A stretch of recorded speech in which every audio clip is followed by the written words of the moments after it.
তাতে নতুন গাড়িটা আমি খুব ভালো পাইছি। আপনার কোনো টেনশন করার দরকার নেই। আপনি কি এখন বাসায় চলে যাবেন? হ্যাঁ খাইরুল, আমি তো এখন বাসায় চলে যাব। তোমার ভাবি খুব অসুস্থ, আমি এই জন্য যাচ্ছি। বুঝলাম ভাই।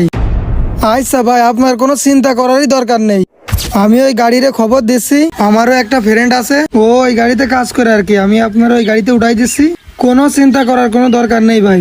চলেন আপনার ওই গাড়িতে উঠাই দিচ্ছি। চলো তাহলে। ভাই আপনি আসলেই ভালো। এই শ্রমণকারী 7 মাইল আসছেন কালীগঞ্জ ঝিনেদা, এদিক আসেন ভাই।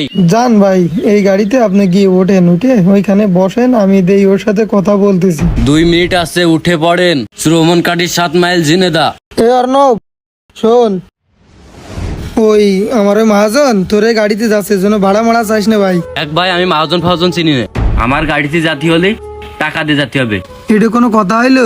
আরে ভাই, তোর গাড়িরও তো মহাজন আছে, তোর কি এইটুক বুদ্ধি নেই রে ভাই? এটা আছে আমার মহাজন, ভাইরে নিয়ে যা না, লাভাই দিছে না, এত ঝামেলা করিস কেন? দেখ ভাই, আমি তোরে তো আগের থেকে কলাম, যদি আমার গাড়িতে জাতি হয় ভাড়া দিয়ে যেতে হবে। যে মহাজন হোক আর যেই হোক, ভাড়া দিয়েই যেতে হবে। আচ্ছা রে ভাই, নে তোর ভাড়া নে, তুই বুঝি না তোর কাহিনী, নে। কি ব্যাপার, টাকা নিলো? তাহলে নামাই দিস বাইরে, গেলাম। আইসে টাকা ছাড়া গাড়ি দিয়ে যাবে। এই 7 মাইল চরণকাটি কালীগঞ্জ ঝিনেদা আসছেন